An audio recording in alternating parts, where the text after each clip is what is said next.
Look, it's clearly the case that Labor is a dog's breakfast when it comes to border protection policy. Kristina Keneally is the last person standing, and she is not clearly Mr Albanese's first pick to become the Home Affairs Shadow Minister. Richard Marles was begged and pleaded to become the Shadow Home Affairs Minister, and there's good reason why they didn't want Kristina Keneally, because when you look at all that she has said over a number of years, there couldn't be anybody less qualified in the Labor Party to be the Home Affairs Shadow Minister. Somebody who is against our Operation Sovereign Borders settings, which have stopped deaths at sea, got the kids out of detention. And there is a lot of explaining that Kristina Keneally has to do to make people understand how she can reconcile her most recent views in relation to border protection with that which is even a very weak policy under Mr Albanese as Labor leader. It's clear to all of us that the Labor Party just doesn't get it when it comes to national security. They don't get it when it comes to border security, and they've now appointed somebody who just doesn't get national security and doesn't get border protection either. Now, Kristina Keneally, I predict, will be somebody who is very spiteful, very nasty and very personal in her attacks. That's been her history.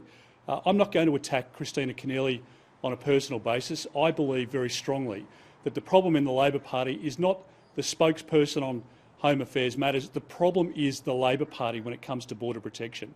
The Labor Party has always been soft on border protection. That's why 50,000 people came on 800 boats and 1,200 people drowned at sea. So the problem is not whether the Shadow Home Affairs Minister is Kristina Keneally or Penny Wong or Richard Marles. Whoever it is, they've still got a dog's breakfast when it comes to Labor's policy on border protection. The other point I'd make is that Bill Shorten is not on the front bench of the Labor Party to give Anthony Albanese a leg up to be the next Prime Minister of this country. Mr Shorten was the centre of pulling down Kevin Rudd and Julia Gillard, and he is now positioning himself to undermine Anthony Albanese. That is as clear as day. And for Mr Shorten to want to go back on the front bench, clearly he has unfinished business. He and Mr Albanese don't get on, and that's no secret. And the fact that he's demanded to be back on the front bench should say to all and sundry that the war between Mr Albanese and Mr Shorten kicks off today. Mr Shorten will do all he can to undermine Mr Albanese because he wants Mr Albanese's job. And that's, if you look at the history of Mr Shorten, the way he's operated for a long period of time. I'm happy to take any questions. Do you welcome, though, the creation of Labor's Home Affairs portfolio? Oh yes, look, I mean, this has taken them years to even get to this point, to accept that they need a Shadow Home Affairs Minister. Shane Newman, who couldn't bring himself to ask a question in Parliament, didn't want to even talk about boats or border protection policy or national security matters.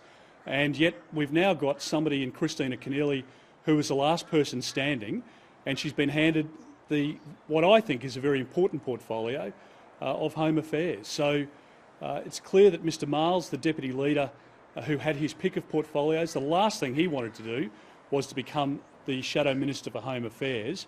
And now Kristina Keneally's been handed this pass, and it's pretty much a hospital pass.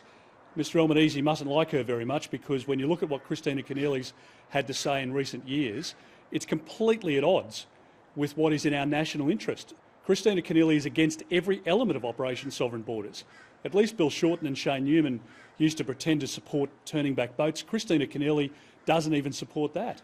Do you think Keneally needs to enunciate her views on boat turnbacks? Well, I just think Kristina Keneally needs to come out and explain all of that which she's had to say in recent years, which is at complete odds with what has been successful on our borders. Ms Keneally's been opposed, and she's put this down in writing, on multiple occasions. She's opposed to turnbacks where they're safe to do so, which is the important central leg of Operation Sovereign Borders. She's opposed to offshore regional processing, which is the central leg to Operation Sovereign Borders. She's opposed to permanent visas, as we know, which is already the position of the Labor Party. Look, it's something that I don't think she can explain, and Kristina Keneally really has to have a mea culpa at some point and come out and explain why she's had an epiphany that she believes now credibly she could occupy this portfolio. There's nobody less qualified in the Labor Party on border protection matters than Kristina Keneally, and yet she's ended up with the portfolio. It's quite bizarre. Anthony Albanese must have a great sense of humour, I thought. Do you think Mark Butler staying as Labor's climate and energy spokesman means Labor's keeping its policies? Well, it is, and I think what it says today is that people in Queensland haven't been heard by Mr Albanese. People around the country haven't been heard by Mr Albanese because this is a continuation of the failed policy process put in place by Mr Shorten. And again, the problem is not with who's in what portfolio. The problem is the policies to tax Australians, to tax people that have worked hard that are now in retirement, the tax on housing. All of that remains the view of those people that occupy these key senior positions. And I think Mr Albanese has made a few strange picks here, and I think he's going to be caught out. Just lastly from me, what's your desired outcome for your trip to Sri Lanka? Sorry, just say it again. What's your desired outcome for your trip to Sri Lanka? Well, look, I've been very clear about our concern in relation to the latest venture. All of those people have now been returned back to Sri Lanka. But there's a lot of activity up in the region at the moment, as you would expect. People thought that there was going to be a Labor government. They thought if they hopped onto boats, they could come to our country and stay. And I think our relationship with Sri Lanka is incredibly important, and I've stated that in the past. I've been to Sri Lanka, to Colombo before, and not only our minister-to-minister relationships, but our defence officials. They have a very close working relationship, and I want to make sure that that continues. But there are a number of key issues that we need to discuss with the Sri Lankans, and that's the purpose of what will be a pretty quick visit. All right. Okay, Fiona. Yeah. Minister, can I ask about an idea with advice to your fellow Queensland coalition colleagues? They were committed to integrate nuclear power as an option. What are your thoughts on that? I think the Prime Minister dealt with that during the election campaign. Do you think it's something that should be looked at? Well, again, I think the PM dealt with it in the election campaign and provided commentary at that point, so I'll leave it to him. All right, thank you very much, everyone. Thank you.